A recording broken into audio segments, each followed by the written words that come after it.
चलो ध्यान देना, कल की क्लास में हम लोग पढ़े थे, जो भी बात था उन सभी का सबसे पहले देखे परिभाषा, ठीक है। उसके बाद फिर क्या, चित्र के साथ साथ जिसका परिभाषा संभव नहीं था उसको हम लोगों ने चित्र से समझा था, है ना। एक बार फिर से जल्दी जल्दी देख लेते हैं। इसको क्या बोलते हैं, यहाँ से यहाँ खींच दिए, ये क्या हो गया, त्रिज्या हो गया। उसके बाद अगर यहाँ से यहाँ इसको मिला दिए तो व्यास, ठीक है। और इसको यहाँ से यहाँ मिला दिए उसको जीवा। ये दोनों में क्या अंतर है,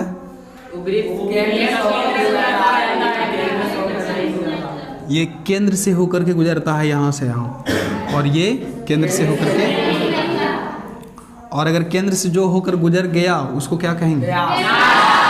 इसलिए एक परिभाषा लिखवाया गया था कि वृत्त के सबसे बड़े जीवा को क्या कहा जाता है, व्यास कहा जाता है। क्लियर है। और अगर इसके अंदर एक और वृत्त हो उसका क्या नाम है, वलय। और एक और नाम नहीं बताए थे, इसका नाम एक और है जिसको कहते हैं सकेंद्रीय वृत्त। क्या कहते हैं, सकेंद्रीय वृत्त, ठीक है। ऐसे रहेगा तो सकेंद्रीय वृत्त। आगे बढ़ते हैं। ये वृत्त है, ये केंद्र है, ये क्या है, त्रिज्या है। और अगर ये वाला इसको ऐसे मिला दिए और बोले कि भाई ये वाला बताओ क्या है, वृत्तखंड नहीं, त्रिज्यखंड, त्रिज्यखंड, ठीक है। लेकिन ऐसा ही तो एक बात और बताए थे, ये वृत्त है, यहाँ से ये भाग ऐसे है और ये भाग ऐसे है, ठीक है। ये वाला पूरा भाग क्या हो जाएगा, ये चतुर्थांश। क्लियर है। आगे बढ़ते हैं। और चतुर्थांश और वृत्त त्रिज्यखंड में क्या अंतर बताए थे, त्रिज्यखंड में कोण का जिक्र करेगा लेकिन इसमें कोण का जिक्र नहीं करेगा, ठीक है। आगे बढ़ते हैं। ये क्या है, केंद्र, ये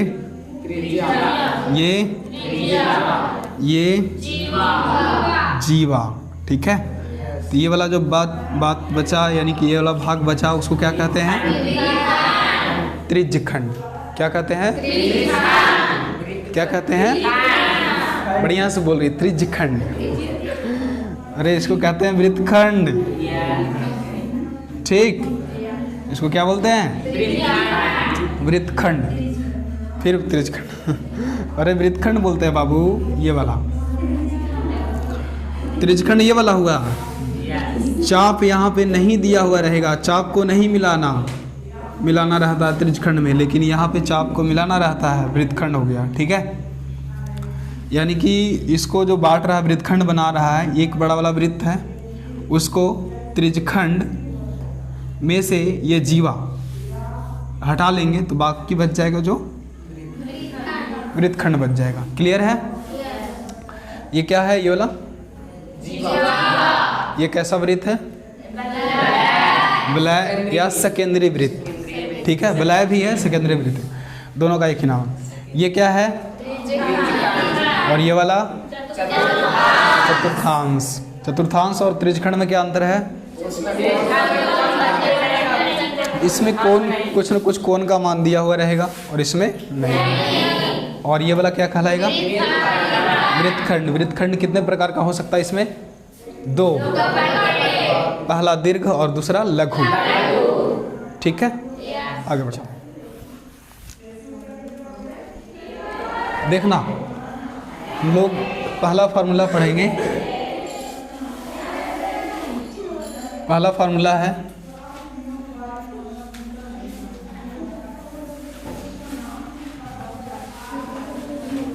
पहले समझ लेना, उसके बाद फिर लिखना, लिखने का टाइम देंगे।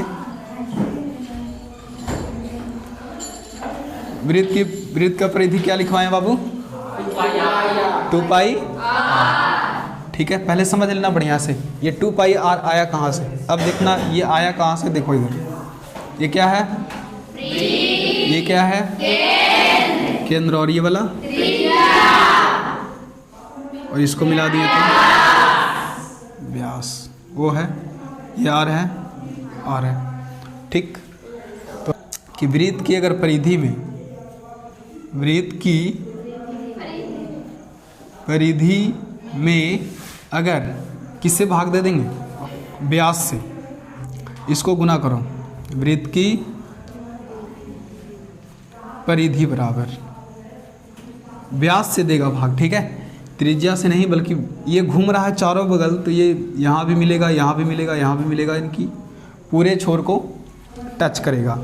तो वृत्त की परिधि बराबर क्या हो जाएगा, पाई डी, पाई डी, अगर बड़ा है तो बड़ा कर देते हैं, पाई डी। जानते हो डी यानी कि व्यास होता है, व्यास किसको किसको मिला करके बना है, आर और आर, यानी कि 2 और आर मिला करके हैं। जैसे यहाँ पे रख करके घुमाएंगे ना ऐसे, हाँ हाँ, देखो त्रिज्या से अगर देंगे भागा तो बात नहीं बनने वाला, ठीक है, पाई आर सिर्फ हो जाएगा, जबकि आना चाहिए क्या 2 पाई आर, उसके हिसाब से, ठीक है। इसका मान क्या होता है 22/7, ठीक है, 7 दूनी 14, 2 पॉइंट कुछ कुछ आएगा, नहीं 3 पॉइंट कुछ कुछ, ठीक है। मान लो परिधि है, परिधि है, कुछ दिया हुआ रहेगा या तो फिर नहीं तो उसी के हिसाब से नापना। जैसे धागा वगैरह हम प्रैक्टिकल करके देखे नहीं हैं, अगर हो सके तो कल करके देखेंगे, ठीक है, लाना कोई ज़रा, या तो अभी देख लो, देख लो, पहले फार्मूला लिखते हैं। तो क्या हो जाएगा यहाँ पे 2 पाई आर, ठीक है। तो वृत्त की परिधि क्या निकल करके आ गया, 2 पाई आर, ये, ठीक है। तो इस प्रकार से इसको प्रूफ किया जाता है, यानी परिधि में अगर व्यास से भागा दे दिया जाए तो पाई निकल करके आ जाएगा, वही हमारा फार्मूला बन जाएगा। वृत्त की परिधि बराबर तिरछा तिरछी गुना करने के बाद, ठीक है। लिखो जल्दी से, यदि r बराबर 7 सेंटीमीटर हो तब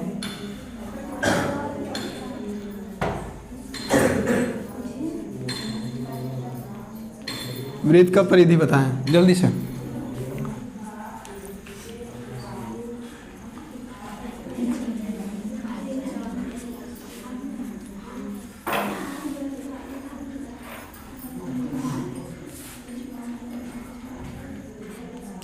बताएं, तीसरा इसी का उल्टा रहेगा,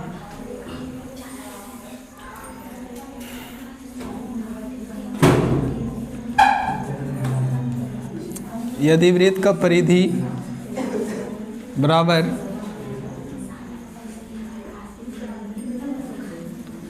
तो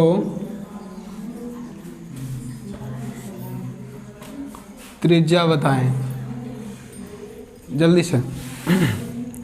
चौथा, यदि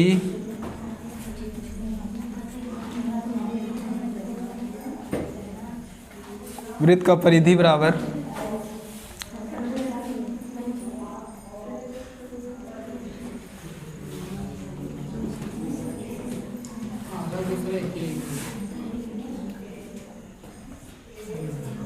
चौदह कर देना,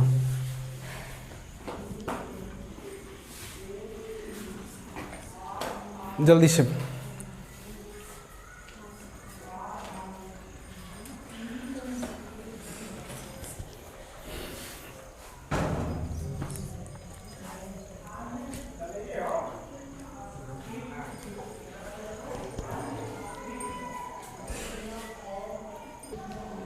ठीक है, तो r बराबर 7 सेंटीमीटर है, तो वृत्त की परिधि पूछ रहा, तो वृत्त की परिधि बराबर क्या होता है 2 पाई, 2 पाई का मान 22/7, r कितना दिया हुआ है 7 सेंटीमीटर, 7 से 7 खत्म, क्या बच गया 22 दूनी के 44, यही आंसर हो जाएगा। ठीक है, सीखा कैसे बनाना, इतना आसान है, इसको सीखना क्या। हटा दें पहला, चलो पहला क्या हटाएं, दूसरा वाला हटाते हैं, पहले के में लिख देते हैं फिर से। यदि r बराबर कितना हो 14 सेंटीमीटर, 7 के जगह पे कितना रख देगा, सॉल्व हो गया, हटाते हैं उसको और क्या छोड़ते हैं। तीसरा बता देते हैं, तीसरा बता देगा तो चौथा बना लेगा, बन जाएगा। चौथा बता दें, अच्छा ठीक है, देख लो इसी फार्मूला से बता देते हैं, इसको हटा देते हैं पहला क्वेश्चन। अब यहाँ पे समझना है कि त्रिज्या दिया हुआ था पहले, परिधि पूछ रहा था। त्रिज्या दिया हुआ था पहले और त्रिज्या मतलब क्या, वृत्त का ये वाला भाग दिया हुआ था, ये वाला यहाँ से यहाँ, और पूरा वाला पूछ रहा था। ठीक है, लेकिन अब की बार में क्या है, पूरा वाला दिया हुआ है और ये वाला पूछ रहा है। ठीक है, तो समझना त्रिज्या और परिधि दोनों को एक ही मत बना देना। तो यहाँ परिधि के जगह के बारे में कितना रखेंगे बाबू? क्वेश्चन नंबर 3 बताते हैं। परिधि के जगह पे कितना रखेगा? 88 सेंटीमीटर। 2 पाई का मान कितना? आर नहीं मालूम है, आर ही तो पूछा है। ठीक है, समझ लेना, उसके बाद लिखना। अब देखो, तिरछा तिरछी गुना करने आता है सभी को? 88 सेंटीमीटर गुना 7, ये दोनों गुना में ऊपर में, तो यहाँ से नीचे आ जाएगा भागा में, 2 गुना 22 बराबर में आर। अब देखो 22 दूनी 44 दूनी ऐसे काट सकते हो, नहीं तो 22 चौके 88, 2 दूनी के 4, बात बराबर है। 7 दूनी के क्या हो जाएगा? 14 सेंटीमीटर है, तो सेंटीमीटर यानी आर बराबर कितना आ गया? 14 सेंटीमीटर। सीखा कि नहीं सीखा? 144 अब की बार में दिया हुआ है, तो 88 की जगह पे कितना रख देगा? 144 रख दो, है ना। 144 कटता है, काटो नहीं है, कटता है, गुना दो भागा दो, गुना करो भागा करो। ठीक है, यही तो करो ना, दशमलव में शायद आ सकता है ना। 154 देना चाहिए था, 144, कोई बात नहीं। सीखा बाबू? शुभम सीखा बढ़िया से? अगला फार्मूला पढ़ें, वृत्त का क्षेत्रफल। नेक्स्ट फार्मूला है वृत्त का क्षेत्रफल को। परिधि के जगह पे कितना रखेगा? 144 सेंटीमीटर बराबर 2 पाई का मान कितना? और आर बराबर आर की गुना आर, गुना आर। इसको ये दोनों गुना में ऊपर में नीचे आ जाएगा भागा में, और इसको इधर भेज दो। 144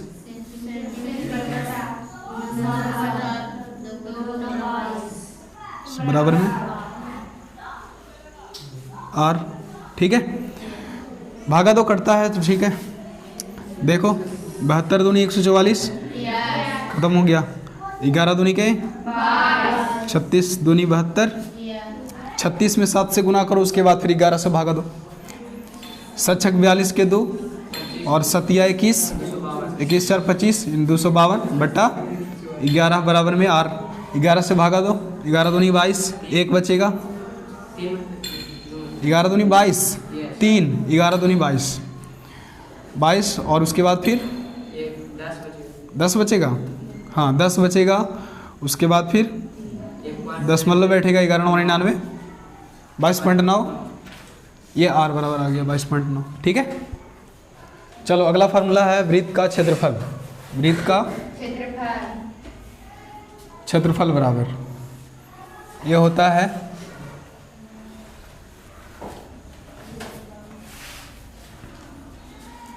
पाई आर स्क्वायर। इसको पहले सिद्ध कर देते हैं, कैसे आया कहाँ से आया, उसके बाद फिर लिखना। अभी रुक जाओ, पहले समझ लो बढ़िया से, उसके बाद। ये वृत्त है, क्या बाबू? वृत्त है। जानते हो अगर यहाँ से यहाँ खींच दें तो क्या बन गया? इसमें कितने त्रिज्याएं होती है वृत्त में? अनगिनत। वो नाम देते हैं केंद्र को।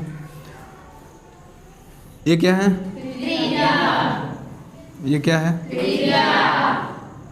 ये कितना त्रिज्या हो गया? अगर हम बोले ये घर है, क्या है बाबू? और एक घर का क्षेत्रफल बोले कि 5 है, ठीक, तो कितना घर है? तो पूरे घर का क्षेत्रफल बताओ। यानी 8 में गुना कर दिया आराम से। ठीक है, अब हम वही कहें, यही करना और कुछ नहीं। सिद्ध करना है तो इसी तरह से बांट करके किया जाता है। ठीक है, तभी आता है पाई आर स्क्वायर। तो कैसे आया ध्यान देना, इसी को बताएं। अच्छा, अभी बोला कि 8 घर है, प्रत्येक घर में 5 क्षेत्रफल है प्रत्येक घर का, तो 40 क्षेत्रफल हो गया पूरा मिला करके। वही बोले पूरे घर का 40 क्षेत्रफल है, एक घर का बताओ क्या किया एक घर का निकालने के लिए? 8 से भागा दे दिए। क्लियर है ना दोनों बात? फिर से एक घर का क्षेत्रफल 5 है, तो पूरे घर का 8 घर का 40। बोले 8 घर का क्षेत्रफल 40 है, ध्यान से सुनना, 8 घर का क्षेत्रफल कितना है? 40। तो एक घर का बताओ। क्लियर है?